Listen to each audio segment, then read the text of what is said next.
கிறிஸ்துவுக்குள் பிரியமானவர்களே, கர்த்தரும் இரட்சகருமாய் இயேசு கிறிஸ்துவின் ஈடினிய நாமத்தினாலே உங்கள் யாவருக்கும் என் அன்பின் வாழ்த்துக்களை தெரிவித்துள்ளேன். தேவன் அருளிய அப்பம் பிரேயர் மினிஸ்ட்ரி சேனல் மூலியமாக உங்களோடு சந்திப்பதில் மிகுந்த மகிழ்ச்சி அடைகிறேன். தினம்தோறும் புதிய நாளுக்காக பரிசுத்த வேதாந்தத்திலிருந்து ஒரு வாக்குத்தத்தங்களை தேவனுடைய நாம மகிமைக்கு என்று நாம் தியானித்து புதிய நாளுக்காக நாம் ஜெபிக்கிறோம்.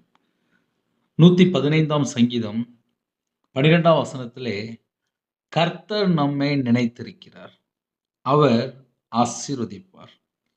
இஸ்ரவேல் குடும்பத்தாரை ஆசீர்வதிப்பார், அவர் ஆரோன் குடும்பத்தாரை ஆசீர்வதிப்பார். ஹல்லேலூயா. கிறிஸ்துவுக்குள் பிரியமானவர்களே, நம்மை நினைத்திருக்கிறார், அவர் ஆசீர்வதிப்பார். இன்னைக்கு வாக்குத்தத்தம் என்ன தெரியுமா? கர்த்தர் நம்மை நினைத்திருக்கிறார், அவர் ஆசீர்வதிப்பார். யாரெல்லாம் எந்த சூழ்நிலையிலே இணைந்திருக்கிறீங்களோ கர்த்தருக்கு தெரியும். இஸ்ரவேல் குடும்பத்தாரை ஆசீர்வதிப்பார். குடும்பத்தை கர்த்தர் ஆசீர்வதிப்பார். நம்ம கர்த்தரை நம்பினா போதும். ஒருவேளை கர்த்தருடைய பிள்ளைகள் ஏதாவது ஒரு காரியத்திலே பின்தங்கின நிலைமையில இருக்கிறீங்களா? இந்த நாளிலும் இன்னைக்குள்ள வாக்குத்தத்தம் என்ன தெரியுமா? நம்மை நினைத்திருக்கிறார், நம்மை ஆசீர்வதிப்பார். நம்முடைய தேவன் நம்மை நினைத்திருக்கிறார், நம்ம குடும்பத்தை ஆசீர்வதிப்பார். ஒருவேளை பலவிதமான சூழ்நிலை, நான் கஷ்டப்படுறேன், நான் உபத்திரவப்படுறேன், இந்த உபத்திரம் மாறுமா? கண்டிப்பா மாறும். கர்த்தர் நம்மை நினைத்திருக்கிறார். ஒரு மனுஷன் கிடையாதுப்பா, நம்மளை உருவாக்குன தேவன் தான் நம்மளை நினைத்திருக்கிறார். அதனாலதான் 24 மணி நேரம் உயிரோட இருக்கிறோம். நமக்கு நாள்தோறும் கிருபை தருகிறது மாத்திரம் அல்ல, புதிய எண்ணெயால் அபிஷேகம் பண்ணுகிறது மாத்திரம் அல்ல, அவர் நம்மை நினைத்திருக்கிறார். நம்ம குடும்பத்தை ஆசீர்வதிப்பார். யாரெல்லாம் இந்த நாளில் வாக்குத்தத்தம் கேட்கிறீங்களோ உங்க குடும்பத்தை கர்த்தர் ஆசீர்வதிப்பார். புதிய நாளுக்காக ஜெபிப்போமா? கண்களை மூடி நாம் ஜெபம் செய்வோம். அன்பின் கர்த்தாவே, உம்மை நன்றியோடு துதிக்கிறோம், ஸ்துதிக்கிறோம்ப்பா. உங்க பிள்ளைகளை உங்களுடைய கரத்தில் அர்ப்பணிக்கிறோம்.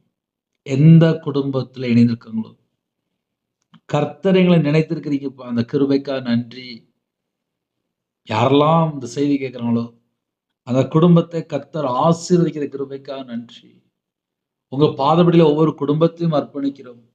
ஒவ்வொரு குடும்பத்தையும் கர்த்தர் ஆசீர்வதிக்க போற கிருபைக்காக நன்றி. அடியேன் அர்ப்பணிக்கிறேன்ப்பா.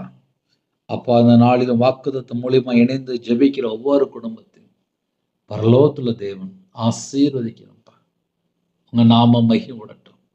பரிசுத்தமுள்ள ஓய்வு நாளிலே ஆலயத்து புறப்பட கர்த்தர் கிருபை செய்யுங்க. ஆலயத்தோட நன்மைகளை பெற்றுக்கொள்ள கர்த்தர் கிருபை செய்யுங்க. ஆலயத்துல நாட்டப்பட கர்த்தர் கிருபை செய்யுங்க.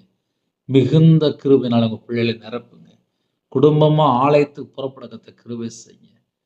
ஒவ்வொரு குடும்பத்தையும் உம்முடைய ஜீவனுக்குள்ள அர்ப்பணிக்கிற பிதா, குமாரன், பரிசுத்த நாமத்தினால முத்திரை போட்டு ஆசீர்வதிங்க. உங்க நாம மகிமைப்படட்டும். துதிகன மகிமை எல்லாம் ஒருவருக்கே செலுத்திடும். இயேசு கிறிஸ்துவின் பிதாவே, ஆமென். தேவனுக்கு மகிமையுண்டாவதாக. God bless you. கர்த்தருடைய பிள்ளைகள் யாரெல்லாம் இணைந்திருக்கிறீங்களோ பரிசுத்தமுள்ள ஓய்வு நாளிலே ஆலயத்துக்கு கிளம்பி போங்க.